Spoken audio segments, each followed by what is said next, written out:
ગ્રામ પંચાયતની ગ્રામસભામાં પોતાના હક અને અધિકાર માટે ગ્રામજનોની ગ્રામસભામાં અતિ ઉગ્ર રજૂઆત।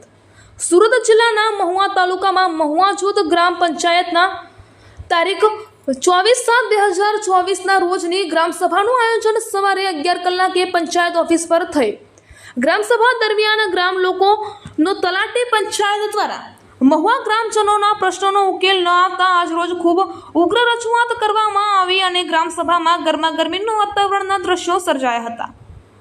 ગ્રામ લોકો એમની પ્રાથમિક સુવિધાઓ જેવી કે પીવાના પાણી, રોડ રસ્તા દબાણ, ગૌચરનું દબાણ અને ગેરકાયદેસર માટી ખનન પંચાયતના અધિકારીઓ દ્વારા કરાતું ગેરવર્તન અને ભ્રષ્ટાચારની માંગ લઈ ગ્રામસભામાં પહોંચ્યા હતા। નાનાવાડી સોસાયટીના રહીશો, મુસ્લિમ સમાજના આગેવાન સાબિરભાઈ મૌલાના ઇલિયાસ શેખ તથા મુસ્લિમ સમાજના અનેક આગેવાનો અને ગામના જાગૃત આગેવાન જીતુભાઈ ભાવસાર, કાંતુભાઈ ધોબી, જગદીશગીરી ગોસ્વામી, ભાવેશ મહંતે 3 કલાક સુધી ખૂબ જ આક્રોશમાં આ રજૂઆત કરી હતી। છતાંય જિમ્મેદાર પંચાયતના ચૂંટાયેલા પ્રતિનિધિ અને સરકારશ્રીના તલાટી મંત્રીને ગ્રામજનોની પોતાના હક અને અધિકારની આ આક્રોશભરી રજૂઆતની નોંધ લીધી કે નહીં તે અગાઉના સમયમાં પંચાયતની કારોબારી મિટિંગમાં જોવા મળશે।